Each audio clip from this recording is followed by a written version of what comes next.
But let all those that put their trust in thee rejoice. Let them ever shout for joy, because thou defendest them. Let them also that love thy name be joyful in thee. For thou, Lord, wilt bless the righteous.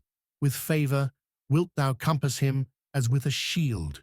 Psalm 5, 11-12. After David's stark portrayal of the wicked and his plea for divine judgment in verses 9 through 10, the psalm concludes with a dramatic shift in tone. These last verses burst forth with jubilant confidence, offering a portrait of the righteous that stands in sharp contrast to the earlier description of the wicked. Where the wicked speak death and deception, the righteous overflow with authentic joy. The transition begins with "but," signaling a pivotal contrast. While the wicked face judgment, the righteous experience something different. David identifies three overlapping groups who receive God's blessing: those who trust in God, those whom God defends, and those who love God's name. The phrase, "Let all those that put their trust in thee rejoice," establishes the foundation of the righteous life. Trust in God rather than self-reliance. The Hebrew word for trust conveys the idea of seeking refuge or shelter. This trust isn't passive resignation, but active dependence that produces genuine rejoicing. David amplifies this joy with the phrase, "Let them ever shout for joy." This is not a quiet, contented feeling, but a joyful explosion of happiness.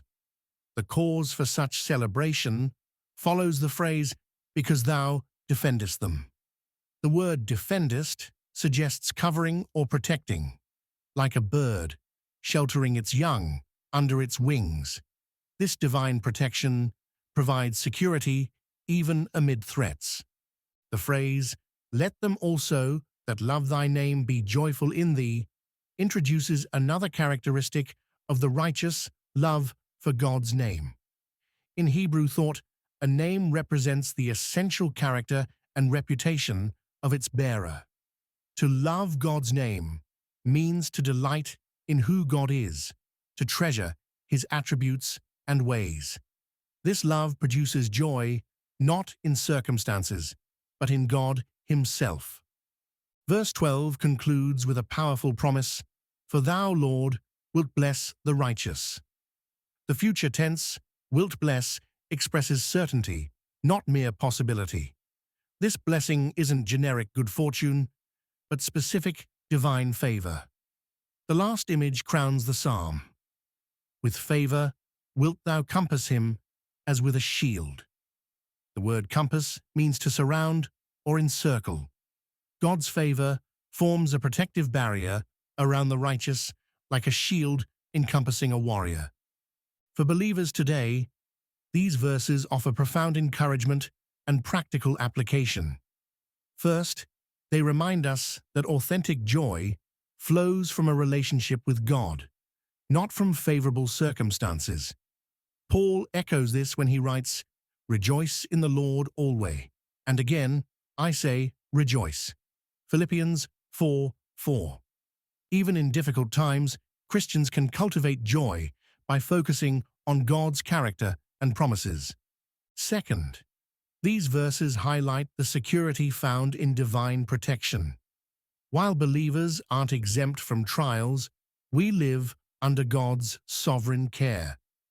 As Jesus assured his disciples, "Fear not, little flock, for it is your Father's good pleasure to give you the kingdom."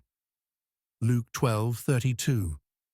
This security frees us from anxiety and enables confident living. Third, the contrast between the wicked and righteous throughout Psalm 5 challenges believers to examine our speech, motives, and actions. Do our words build up or tear down? Do we practice integrity or deception? Do we trust in God's protection or rely on manipulation? The psalm calls us to align ourselves with God's righteousness. Last, the image of God's favor as a shield reminds us that spiritual protection requires staying close to the shield-bearer. As we walk in intimate fellowship with God, His favor surrounds us, not as a reward for our performance, but as a gift of His grace to those who trust in Him.